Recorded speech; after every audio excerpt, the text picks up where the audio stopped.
अच्छा जी, bacterial growth करो। तो फेजेस आपने देख लिए हैं, तो ये ग्रोथ करो मैं आपको दिखा रहा हूँ। ये देखें ज़रा, एक एक्सिस पे है हमारे पास सेल डिवीज़न के सेल डिवाइड हो रहे हैं, ठीक है। और एक तरफ है हमारे पास टाइम इंटरवल। अब ज़रा देखें, सबसे पहले first of all log face अपने आप को जस्ट प्रिपेयर कर रहे हैं, ग्रोथ के लिए प्रिपेयर हो गए। तो ये वाला अब जो ऊपर को जा रहा है लॉग फेस, बहुत रैपिडली ग्रोथ हुई इनकी ऊपर से एक्सटेंडरी फेस, ठीक है।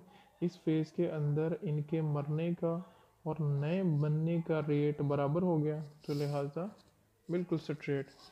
अब यहाँ से ये मरने ज़्यादा शुरू हो गए, नए बनने का रेट कम और मरने का रेट ज़्यादा। इनका ग्राफ नीचे आना शुरू हो गया। It's mean this is death and decline rate.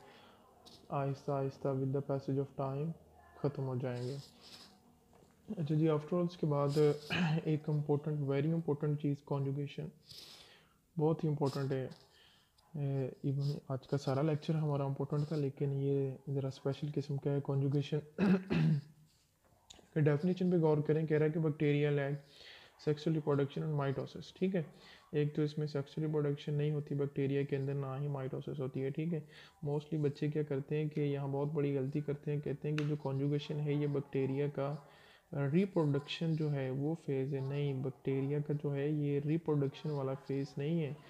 Actually conjugation के अंदर जस्ट ये अपने जीन्स को एक्सचेंज करते हैं, इस चीज़ का नाम कॉन्जुगेशन है। ये मैं आज आपको डिटेल से समझाता हूँ। यहाँ बच्चे बहुत ज़्यादा गलती करते हैं, कॉन्जुगेशन को इसका रिप्रोडक्टिव जो साइकिल है वो कह देते हैं कि यानी पता नहीं कॉन्जुगेशन के थ्रू बैक्टीरिया जो है वो पता नहीं डिवाइड होता है, या पता नहीं कॉन्जुगेशन के थ्रू बैक्टीरिया जो है वो अपनी नस्ल बढ़ाता है। नहीं, ऐसा कुछ नहीं है।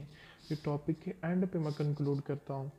कह रहा है कि bacteria lack sexual reproduction and mitosis. तो बैक्टीरिया में ना तो सेक्सुअल रिप्रोडक्शन है, ना ही माइटोसिस है, सिंपल बाइनरी फिशन है, वो हम पीछे पढ़ चुके हैं।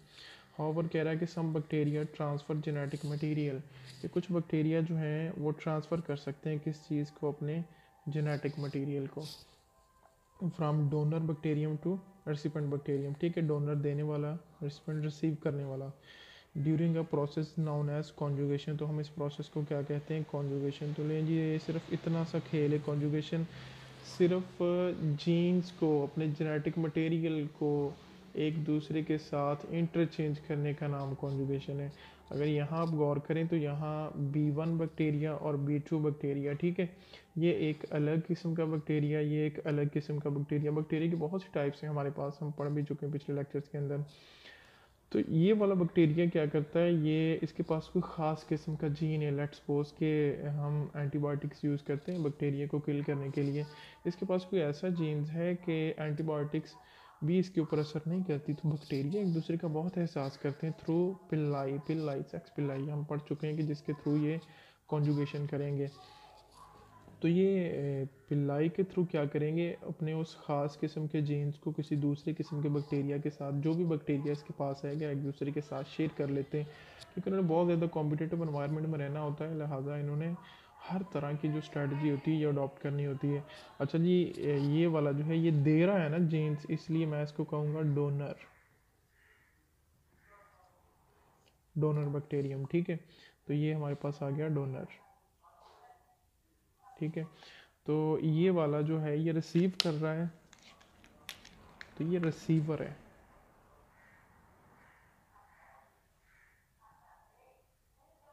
रेसिपेंट बैक्टीरियम, ठीक है, ये वाला, क्योंकि ये रिसीव कर रहा है ना, डोनर ये दे रहा है, ये इसको कुछ दे रहा है।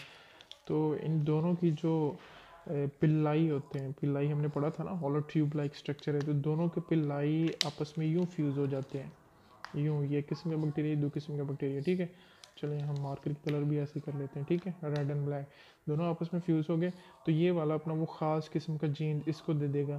तो अब ये किसी स्पेसिफिक एंटीबायोटिक्स के लिए रेजिस्टेंस थी ना, तो अब यही जो है रेजिस्टेंस इसके पास आ जाएगी। तो ये भी इन्वायरमेंट से, रफ इन्वायरमेंट से लड़ने के लिए, उस एंटीबायोटिक से लड़ने के लिए ये भी रेजिस्टेंस अडॉप्ट कर लेगा, ये भी ताकतवर हो जाएगा, क्योंकि इसके पास भी ये जीन आ गई है। This process is known as conjugation. Conjugation के अंदर कोई रिप्रोडक्शन नहीं होती, ये बात क्लियर कट आपने याद रखनी है।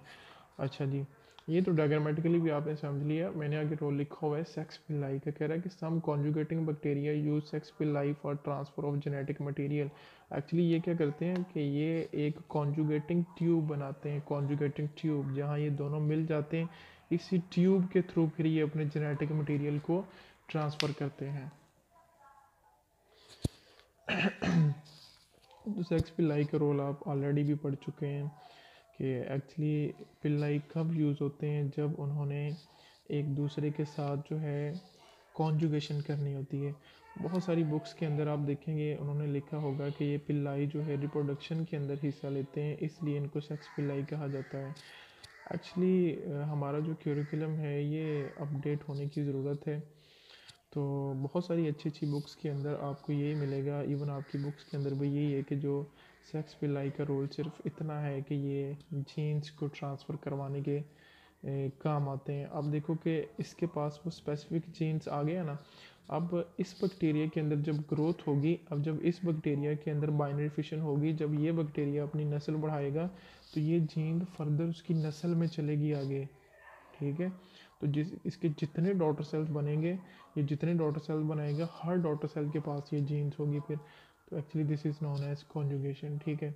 सिग्निफिकेंस क्या है इसकी, कह रहा है कि प्रोड्यूस न्यू जेनेटिक कम्बिनेशन, तो नया जेनेटिक कम्बिनेशन हमारे पास आ जाता है। आप देखो कि इसके पास एक नया जेनेटिक कम्बिनेशन आ गया ना, पहले नहीं था इसके पास, पहले महरूम था इस कम्बिनेशन से, इसके पास था, इसने भी हो सकता है किसी और से लिया, अब ये भी किसी और को दे देगा आगे जाके। अच्छा जी, allow resulting bacteria to survive under great variety of environmental adaptable, ठीक है। तो ये बैक्टीरिया जो है फिर इस एनवायरनमेंट से लड़ने के लिए, हर तरह की क्लाइमेटिक कंडीशन को फेस करने के लिए, उसको सर्वाइव करने के लिए अडोप्टेशन जो है उसकी जो है वो रेजिस्टेंस देता है। Through conjugation they only transfer their genes, तो ये आपने बात याद रखनी है, ये कंक्लूजन है कि कॉन्जुगेशन के थ्रू ये क्या करता है कि सिर्फ और सिर्फ अपने जो है वो जीन्स उनको ट्रांसफ़र करता है। बेटा जी ये आज का आपका टॉपिक था, बहुत अच्छे से इसको प्रिपेयर कीजिएगा, इम्पोर्टेंट है। वीआईपी जिसको हम कहते हैं, वेरी इंपॉर्टेंट, ये शॉर्ट में भी आ जाता है, लॉन्ग में भी उसकी मर्ज़ी तो उठा के दे सकता है। तो इसको बहुत अच्छे से प्रिपेयर कीजिएगा। थैंक यू, अल्लाह हाफिज़।